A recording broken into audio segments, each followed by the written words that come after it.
Hey everybody, how's it going? Welcome to Prepper for the Ages. My name is Jill.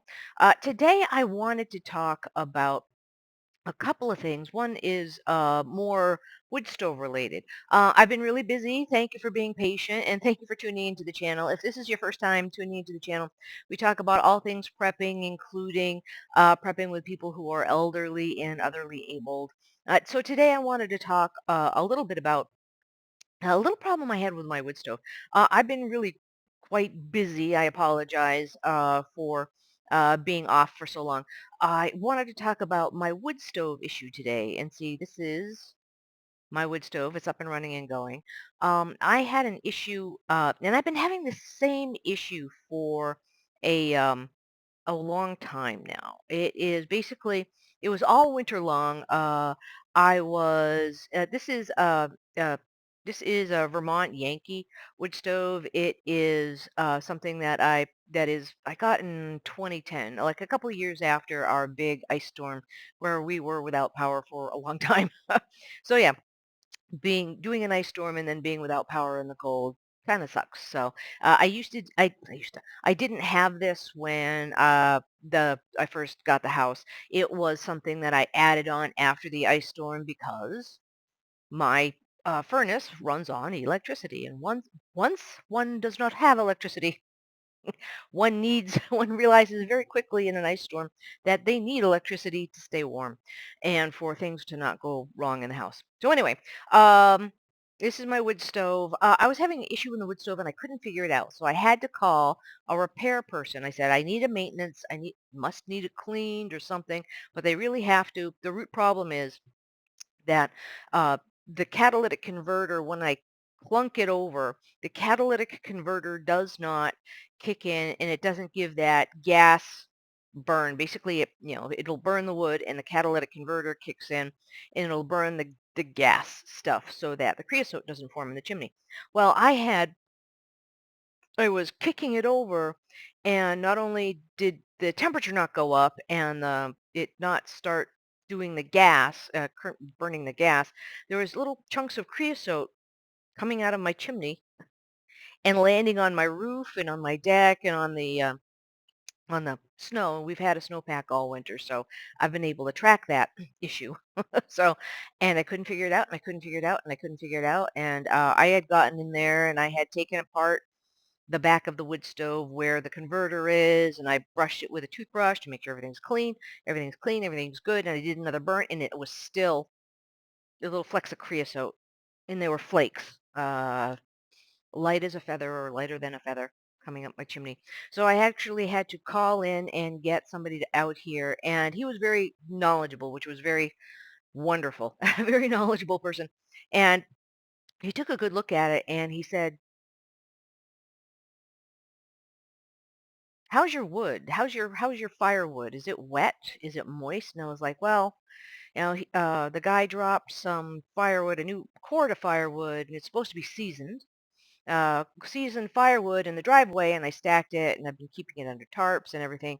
But I tried to burn that, and that was doing creosote, and I tried to burn the old stuff that I had unburied from the from the tarp, the 2 or 3 year old stuff, and I put it on the porch to dry out, and I've been using that too, and that also. And he's like, okay, let me see. So he has this little gauge, and it's got two little tines in it that he can whack right into the wood. So he went out and he tested both loads of wood, and it turns out that my wood is not dry enough. I guess the wood moisture needs to be below 20% in order to get a good burn. He says you're not getting a good burn because your wood is too moist. I think the new stuff was around 20%. So he's like, yeah, this isn't really seasoned wood. No, he didn't drop seasoned wood.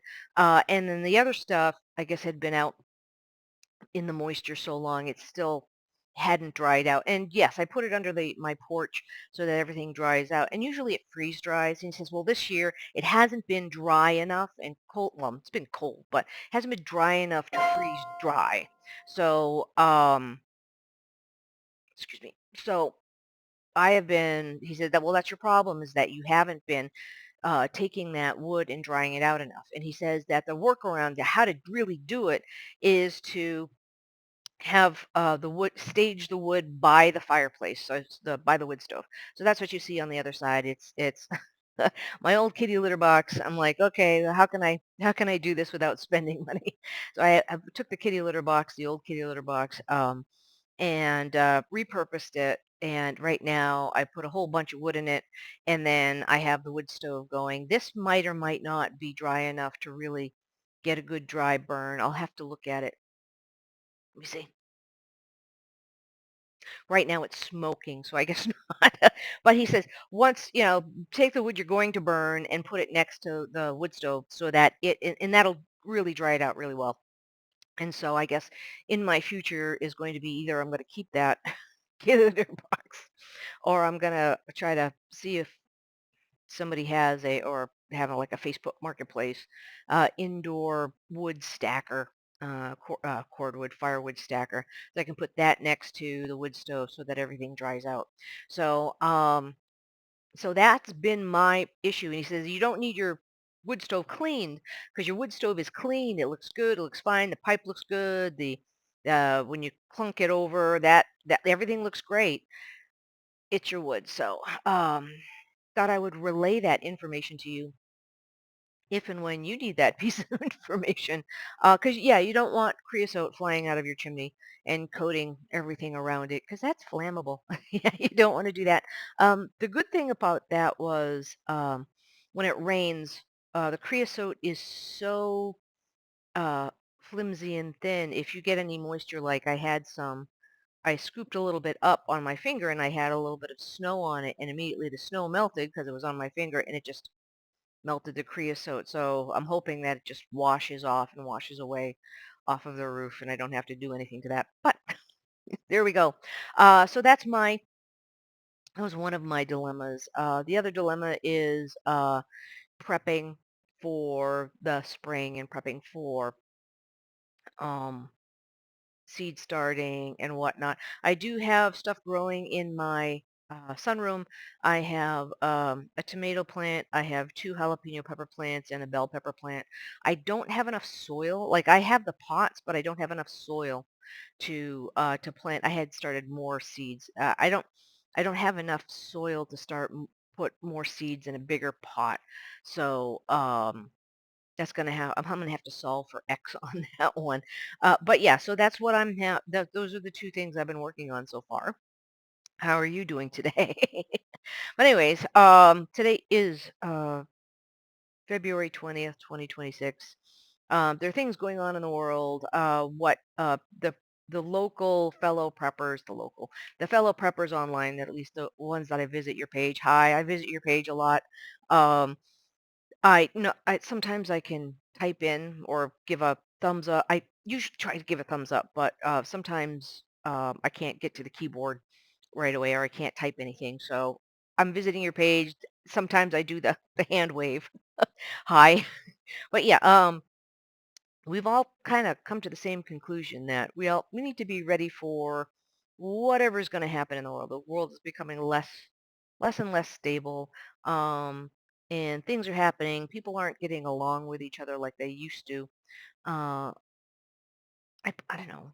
Some people say, well, maybe it's the internets or being isolated by the by the last plague in the world.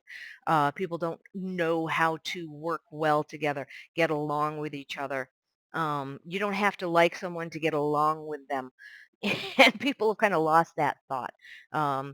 There's a lot of first person syndrome. There's a lot of I say first person syndrome. So and it's when we're seeing a lot of it in our leaders. So yeah, there's that. Our leaders used to know how to get along, but they don't know how to get along anymore. So I'm hoping that they relearn that technique, or other people will get in that know that technique of getting along, getting along for the common good, for the greater good. It's called a mag. It's different things to different people, but right now people can't get along apparently. So and that's trickling down to us, you and me streeters, you and me streeters. Yeah, unless you have billions of dollars, you're one of us. So anyway, yeah. a lot of people are talking about gardens this year and doing homesteading this year and doing their little tricks and tips to make their money stretch farther because their money is being gobbled up more and more by the cost of living, and it's not the perks, it's the cost of living. Um, so anyways, I'll get off my high horse now, but it's something that people are really looking at. It's becoming more mainstream instead of edge. We were the edge cases, now we're the mainstream, and I understand people are looking more and more to um, either Google or go online or YouTube how to do things or YouTube advice and YouTube. So basically, they're trying to do things with less money, do things without spending money, do things saving money. They're hoping for the best and preparing for the worst, is what my friends would say. But yeah, it's something that we're definitely looking at, maybe planning for. There's already been disruptions. There'll be more disruptions in the future, and the way things are going, we'll probably we'll find more shortages as time goes on. So, but anyways, I hope my little encounter with my wet wood helps somebody else in the future. No, you don't have to have somebody come out. Just dry your wood next to the wood stove. And he says, "Yeah, it's perfectly fine to put it next to theirs. Knock on wood. It's not going to catch on fire, but it'll dry the wood out very well, so that when you put it in the wood stove, the flakes don't start happening." So anyways, okay, I guess I'm going to check out why my wood stove is smoking. So, all right. Okay, I hope this finds you well. All right, have a good day. Take care. Bye.